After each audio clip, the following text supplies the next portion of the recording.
Hi everyone, welcome back to English 221. This is for our class for Monday, the 27th. And you should have received your journal back for Much Ado About Nothing. So if you haven't received your journal, please let me know. And as you know, I gave an extension for our first paper, which is going to be on comedy. That will be due a week from today if you are watching this video on Monday. So that will be due on the 3rd of April at 11:59 p.m.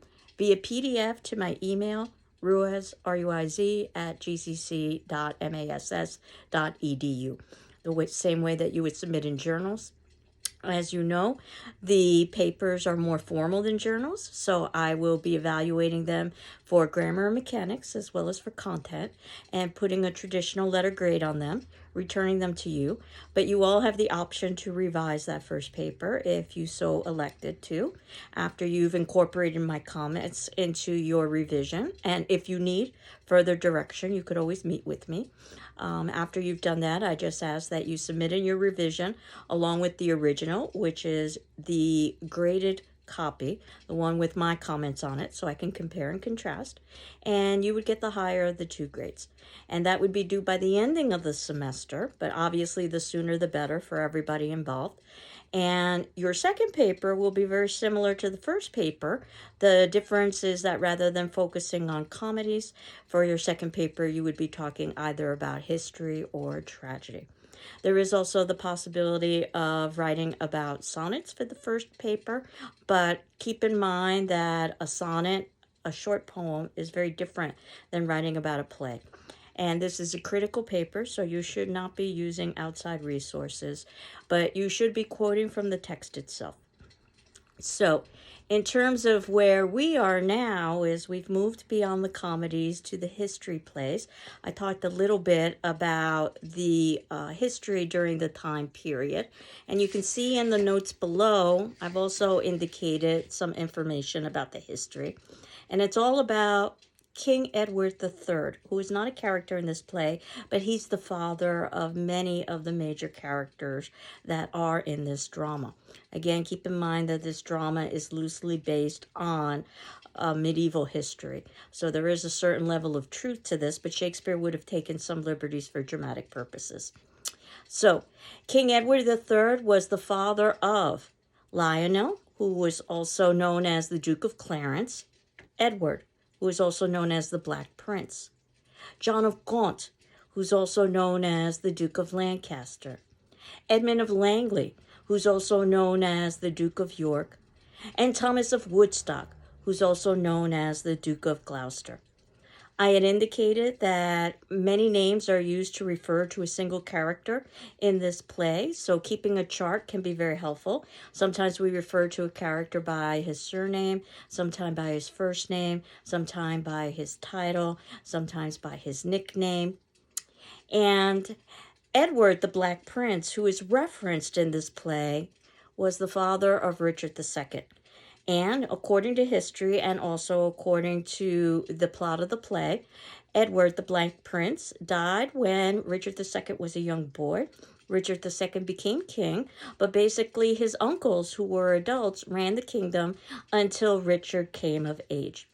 And his uncles include John of Gaunt, and that's the Duke of Lancaster. And he also is the father of Henry Bolingbroke, who is the Duke of Hereford, which means that Bolingbroke and Richard are cousins.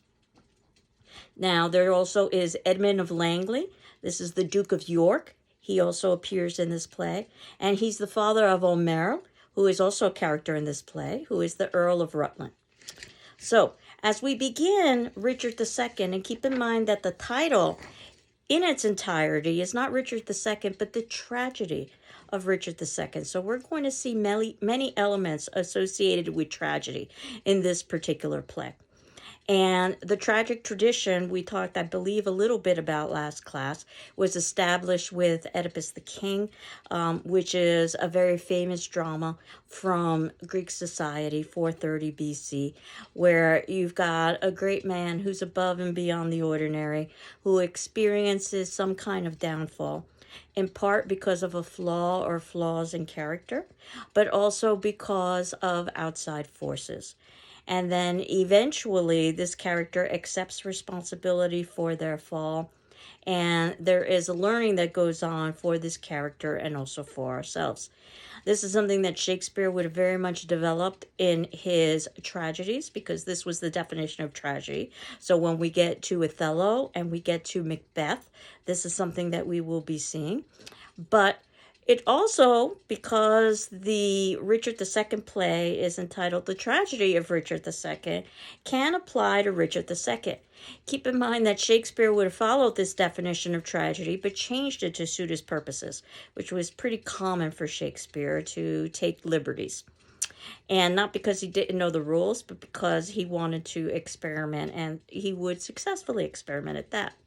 So, Richard II, the opening of the play is that Bolingbroke accuses Mowbray of treason, specifically plotting Gloucester's murder. Now, this happened historically, though there is some debate that perhaps it was Mowbray who accused Bolingbroke of treason historically. But regardless of what truly happened in the history, it was Shakespeare's intent to have Bolingbroke accuse Mowbray of treason. I know there are many characters in this play, and I liken it to the political world of Washington, D.C. And if you focus on the two main characters, and that happens to be Richard II and Bolingbroke, then you'll see that there really is a power play between them, and that the other characters basically serve as support with these two factions as they continue to develop over the course of the play. What we will see is that everybody is related to everybody else because they're part of the royal family. And the question of the play is that who has the right to rule? Is it the person with the closest birthright, or is it the person with better capabilities? Richard II has birthright, but he may not necessarily have capability. Mowbray doesn't necessarily have direct lineage, or I should say, Bolingbroke doesn't necessarily have direct lineage, but he perhaps, and I emphasize perhaps, has a better temperament for the position. Now, as you can see, I try to indicate the family relations in the third section below. Edward, or the Black Prince, is deceased prior to the start of the play. Gaunt, York, and Gloucester, all brothers, sons of King Edward III, that Black Prince. King Richard, which is what this play is about, or who this play is about, was Edward, or the Black Prince's son. Richard is also Gaunt's nephew, York's nephew, and Gloucester's nephew. Also Bolingbroke's cousin and O'Merrill's cousin. Again, everybody's related to everybody else. Gaunt, who is aptly named because he does represent a gaunt England as well as his own character, is Richard's uncle, which means that Gaunt is also York's brother, Gloucester's brother, and Bolingbroke's father. York is Richard's uncle, but that's also Bolingbroke's uncle, Gaunt's brother, and O'Merrill's father. Bolingbroke is Richard's cousin, but also Gaunt's son, York's nephew, and Gloucester's nephew. What we will see is political and familial intrigue, and we aren't necessarily going to get any clear-cut answers, as we oftentimes do in the political realm. We will see lots of performances from many of these characters because they understand that they are appealing to the populace. But whether or not we actually get the truth is something that we will never know for certain. Again, I think about any kind of political arena where oftentimes the public persona is quite different than the private persona. So, keep a chart of the names, I suggest, because they can be confusing. And watching a performance can be very useful because then again, you can identify particular actors with particular roles. King Richard, again, the God anointed but a poor ruler. And this is evidenced by the very beginning of the play. And we'll talk about this as the play, as our conversations progress after we've watched the play. And think about character motivations. Why is it they say and do what they say and do? I had indicated that the history plays were oftentimes commentary on Shakespeare's own time, and during Shakespeare's own time, Queen Elizabeth was in power. She was known as the Virgin Queen because she never married, which means she didn't have heirs, which meant that it was not clear who would succeed her upon her death, and she was getting older. As you know, politics were a very dangerous subject to discuss during the time period. You didn't really do that in public, and you could more easily talk about sex or violence than you could talk about politics. But that's not to say that this wasn't at the forefront of everyone's minds. And the fact that Richard II happens to be a play that asks the question of who has the right to rule. Is it the closest bloodline, or is it somebody who perhaps has the best temperament? Is a question that was also being asked during Shakespeare's time. Who has the right to rule? There was lots of vying within the royal family, but no one with direct lineage because Elizabeth did not have any heirs. And that said, eventually it was satisfied so that King James, who was the King of Scotland, became the heir. And if you know anything at all about King James, you'll know that while he didn't mind plays, he wasn't particularly a supporter of theater himself in the way that Queen Elizabeth was. He actually thought plays were rather long-winded. And I say this because the first play that we think Shakespeare wrote after King James took over, this would have happened in the middle of Shakespeare's career, is Macbeth, which happens to be Shakespeare's shortest play. It was also known that King James was very interested in the occult and the supernatural, and Macbeth is about the occult and the supernatural. As we know, Shakespeare was a business person first and foremost, and would not lose an opportunity to promote himself or promote his business. So it doesn't seem accidental that when a new ruler was in place, he would have written a play that was short and about the supernatural, because that would likely appeal to King James. But we haven't gotten to that point yet. We're still at Richard II. But the questions raised in Richard II are questions that would have been at least contemplated during Shakespeare's time, even though they wouldn't necessarily have been discussed aloud. So this was a clever way of Shakespeare bringing forth some political commentary without necessarily talking about the situation during their time period, because all of this had happened in the medieval period in the past. So, lots of different productions, as you know. We saw a production of A Midsummer Night's Dream from Shakespeare's Globe Theatre, and then I wanted to show you a more Hollywood kind of interpretation, and that was Much Ado About Nothing with Kenneth Branagh and Emma Thompson. Richard II is a notoriously complex play, lots of dialogue, little action, in part because it's not so easy to put forth action like war on a stage. Also, it shows one of Richard's greatest weaknesses. He talks rather than he acts, as you will see throughout the course of the play.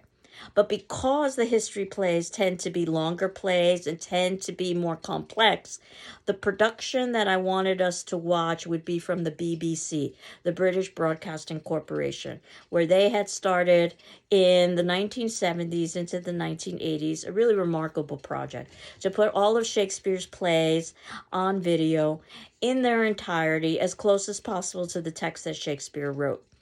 And if you want something as accurate as possible to Shakespeare's text, you watch a BBC version.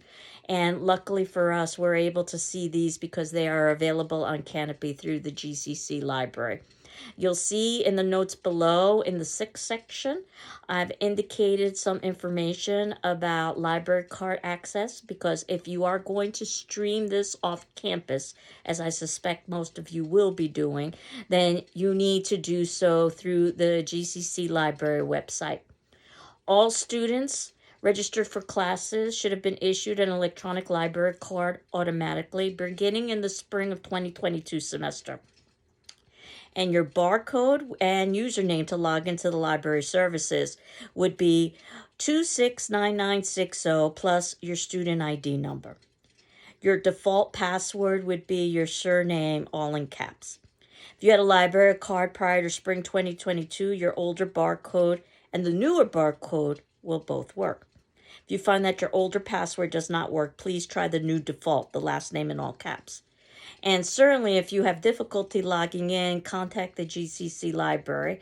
As you know, the library website is accessible on every page in the GCC website, and they can help you with that. But what I wanted you to do was to watch the first act. So that would be Act 1 to Act 2, Scene 1. That would be 54 minutes and 45 seconds to be exact. And you can see that I've included the link on how to access that through Canopy. And what we will be doing over the next several classes is watching Richard II in its entirety. I do encourage you to keep the closed captioning on so that you can read along as you are watching.